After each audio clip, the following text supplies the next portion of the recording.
Good morning, traders and investors around the world. Welcome to this Wednesday, November 3rd edition, pre-market prop with stock odds. Joel Elconin joined here by Mr. Rob Friesen on this all-important Fed meeting Wednesday. We're going to talk to Rob here and see what the odds were saying going into today's session and perhaps what we're looking at for the remainder of the week here. Let's go right to the index. S&P futures, quiet range, down 5.5 handles, really quiet 12-point range.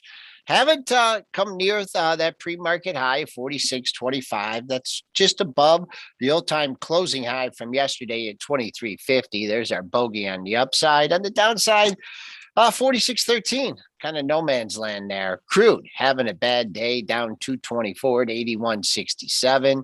Gold, whew, no one wants to own gold into the Fed meeting, down $26.60 at 1762.80. Silver, right there, trying to hold in the 23 handle, down 40 cents at 23.11. Bitcoin futures down 1930 and 62,085. Ethereum futures, they're going to the same way. They're down $26.25 at 4,524.50. I'm going to stop the screen share. I'm going to bring in Rob Friesen. Mr. Friesen, how you doing today? Not too bad, thank you. Yeah, we'll get right into it. We don't want to have a lot of opinions related to the Fed. You hear enough of that. It's really about trading, and so anything that's interest rate sensitive, especially if you've got things paired up, can really be valuable because you get that, extra movement, extra volatility. And it happens, as the Fed announcement takes place. And then, of course, in the Q&A period later as well, you can get some. So there's a difference between, again, the knee-jerk reaction that happens right away when the announcement occurs and what might transpire for the last hour or two of the day. Okay, so it's usually the Q&A. I mean, you do get the announcement. I mean, they're going to say rates are remaining unchanged, and then it's what they're toning, right? What they say moving forward. So I've noticed that you do get some action off the headline number, but it's really during that Q&A where things can get a little bit dicey. But go ahead, Rob. Yeah, I mean, nobody's wanting the punch bowl to be taken away, and then the market's showing you that that's what it's expecting today. Hence the different groups that are on the move, like you mentioned. Nobody wants gold today, and the Russell is outperforming as expected. I mean, nothing mysterious about that. So just frame the. Let's just frame the pre-market here. I'm going to share my screen. We're not at the pre-market, but I want to show you how you have continuity here. So when you walked in the morning, turned your computer on, whatever, you saw that the Dow was down the most of the four horsemen that we talk about, okay? Then next was the S&P was down the most. And Russell was, or Qs were performing the best. So the NASDAQ 100 was performing the best pre-market, and the Russell was next. So it went, in terms of leadership, went NASDAQ 100, Russell, SPY, and the diamonds, okay? Now, that hasn't, that hasn't stayed in that same order. The Russell has obviously taken the leadership role. We've been looking for that breakout. So just remember, we came in for the turn of the month effect. We had expectations of how November performs. The Russell did half of its monthly performance in one day. Then the next day it said, I need a rest. I'm tired. Okay. I need a rest. So it rested yesterday. Today, it's got the Fed meeting here, and we want to be back in charge. Okay, so at some point we're probably going to exceed, if things go swimmingly with the Fed thing and the taper, because that's what we're listening for, is the language, from the taper talk here. So if things go okay, then the Russell may, in the next number of days or weeks, even outperform its expectations. So I wouldn't be surprised if there was a pullback right at the end of the month. In fact, I believe the last day of the month is a down day. I wouldn't be surprised if it pulls back and comes more in line with its average performance. Okay, so you have to remember, we talked about the market being your dance partner, in a sense that it's not, it's syncopated, right? So it's you don't make money at the same rate every single day. So I exceeded my benchmark on Monday. I didn't exceed my benchmark yesterday, but I had a winning day, and today I'm exceeding my benchmark again. That's not sustainable forever. You're not always going to have that type of performance. But we're in the best 6 months of the year. We're in the time when small caps and mid caps are favored. So you really have to do your homework. And in our forum, I was giving a little indication of some of the things that I look for. I believe I mentioned it in one of the Saturday workshops that we had, but it's also really laid out properly in my pairs trading course specifically. And I talk about, you can have a fundamental foundation for things. You can have statistical information. You can have technical considerations and historic observations. And you can have sentiment, and you can have news and macro forces. Those are the 6 pillars that I see, that I use. And it doesn't mean you can't take, some great fundamental screen and dump that, do that first and then put it into StockOdds and see what your statistical information is. Combining things like that can really keep you more informed and ahead of the pack, right? And the more you get a good rhythm going with all of that, you'll see that your performance rises as well. So the other thing I want to mention is that if you're dealing with breakout momentum type symbols, then you can put them into the screener that applies to them. So for example, we have a lot of different choices. So if you happen to come across things that, like, you can tell that it's breaking out of a channel, you can see that the best screen would probably not be an overbought screen like RSI. Right? Because it's going to already be overbought. And so every time in the past look back period of 2000 days or whatever you want to choose, every time it went up, what happened next? When it was in the channel, Joel, what happened? Came back down. Right. And so you had that rhythm of overbought, oversold, overbought, oversold, +2 standard deviations, -2 standard deviations, back and forth. I don't care whether you use Z-score, CCI, any type of stochastics,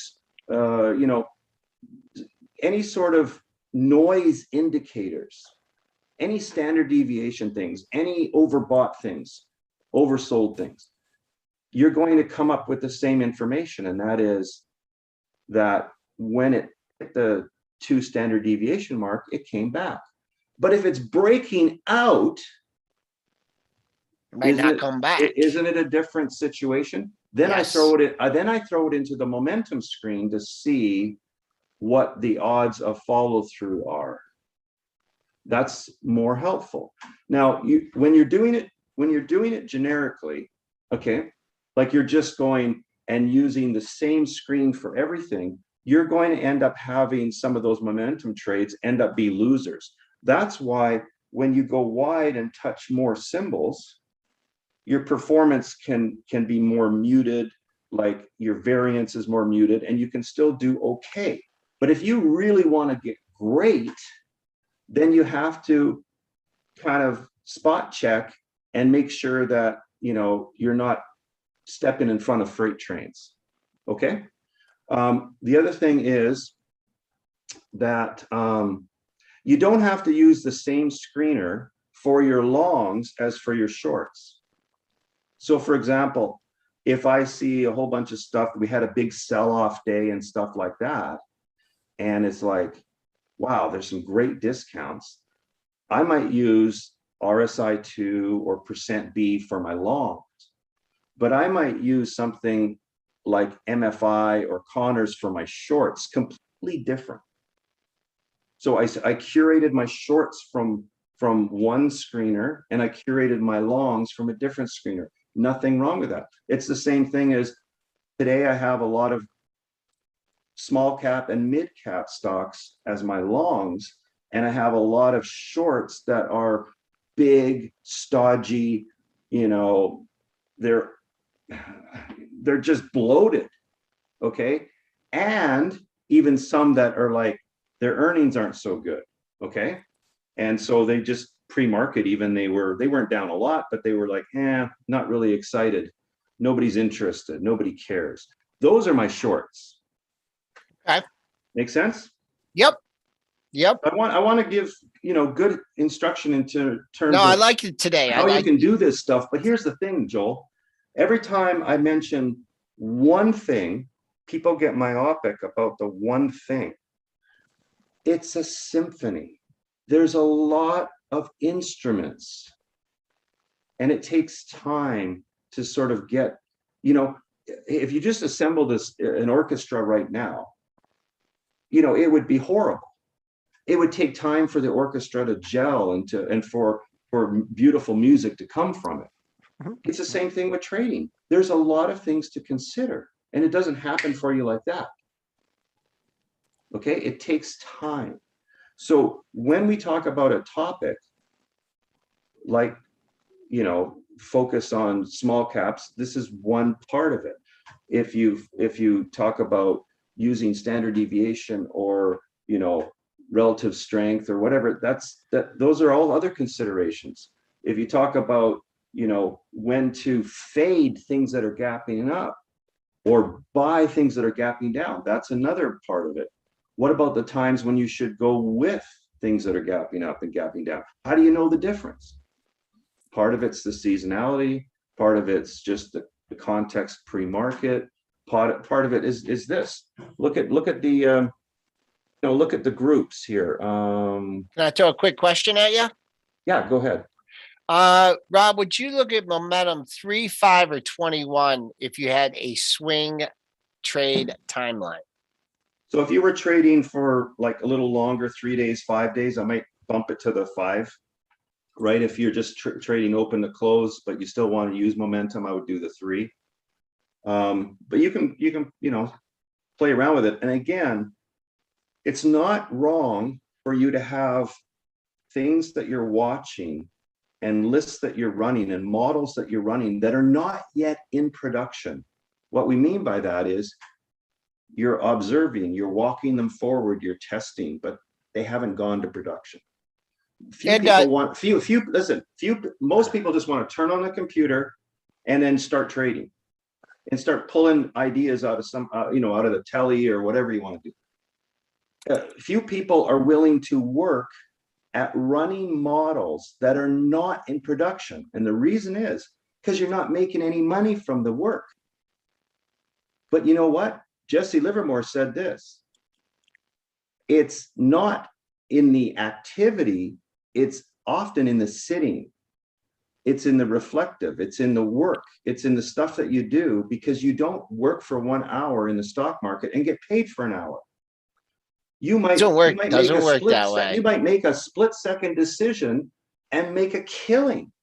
How does that equate to normal economics of, being a Walmart greeter? Nothing, no offense to them, but how does that work in the economics? Okay, so you get paid by doing the work in the research and running models, even if they're not paying you anything yet.